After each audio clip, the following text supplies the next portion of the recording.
क्या हमारी इस धरती पर आज से 15 लाख साल पहले सिर्फ होमो सेपियंस ने ही राज किया था या फिर कोई और दूसरी प्रजाति भी थी जो इस धरती पर राज किया होगा? ये सवाल विज्ञान के बीच एक बहस का मुद्दा बना हुआ है। विज्ञान का मानना है कि जिस तरह से उस युग में जानवरों की अलग अलग प्रजातियां मौजूद थीं, उसी प्रकार से आदि मानवों की कई सारी प्रजातियां मौजूद रही होंगी और इस सवालात से पूरी दुनिया रूबरू होना चाहती है। हमारे वैज्ञानिकों को इस अलग प्रजाति का तब पता चला जब वे अफ्रीका के जंगलों में आदि मानवों के हड्डियों पर रिसर्च कर रहे थे। तभी उन्हें अचानक से एक अलग किस्म की मानव प्रजाति का जीवाश्म प्राप्त हुआ जो कि होमो सेपियंस से बिल्कुल भी अलग थी। आदि मानव की इस प्रजाति का नाम होमो हेबिलस था, लेकिन ये इस धरती से पूरी तरह से कैसे और किस कारण से जड़ से खत्म हो गई, तो आइए इस वीडियो सीरीज में जानते हैं। यह प्रजाति हमारे जीन्स का सबसे पुरानी प्रजाति मानी जाती है। ये प्रजाति इस धरती पर लगभग 15 लाख साल पहले तक अस्तित्व में थे। ये खोज वैज्ञानिकों के लिए एक चौंकाने वाली खोज थी, क्योंकि ये जीवाश्म मानव का सबसे पुराना जीवाश्म था। ये मानव की प्रजाति सबसे विकसित प्रजातियों में से एक थी जो अफ्रीका के ओलिविया जॉर्डन में पाए गए थे। सबसे पहले इन अवशेषों पर कई दांत और एक निचले जबड़ा और साथ में सिर और हाथ की कुछ हड्डियां पाई गई थी। इन हड्डियों पर एक गहरी रिसर्च की गई जिसमें ये बात सामने आई कि होमो हेबिलिस का दिमाग आमतौर पर 5 से 9 सेंटीमीटर तक होता था, लेकिन होमो हेबिलस आदि मानव की छोटे कद वाली प्रजाति थी।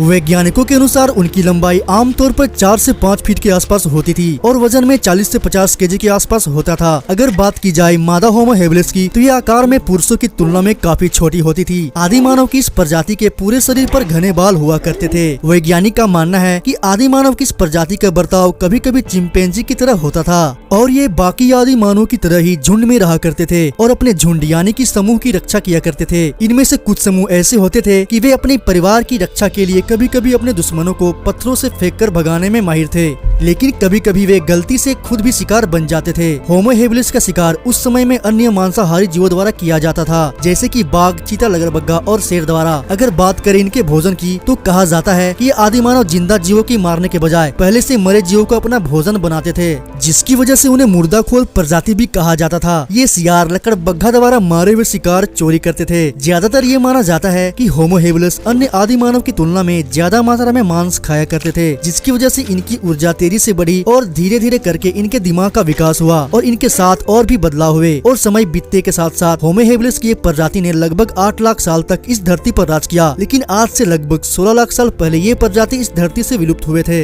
विज्ञान के अनुसार इनकी विलुप्ति का कारण वातावरण में बदलाव था, जो समय के साथ हमारी इस धरती में कई सारी बदलाव आए, जिसके चलते वे अपने आप को इस परिस्थिति में नहीं ढल पाए, जिसकी वजह से होमो हेबिलिस की प्रजाति पूरी की पूरी तरह से इस धरती से विलुप्त हो गई, जो कि इनका जीवाश्म अफ्रीका के जंगलों में भारी मात्रा में पाया जा रहा है।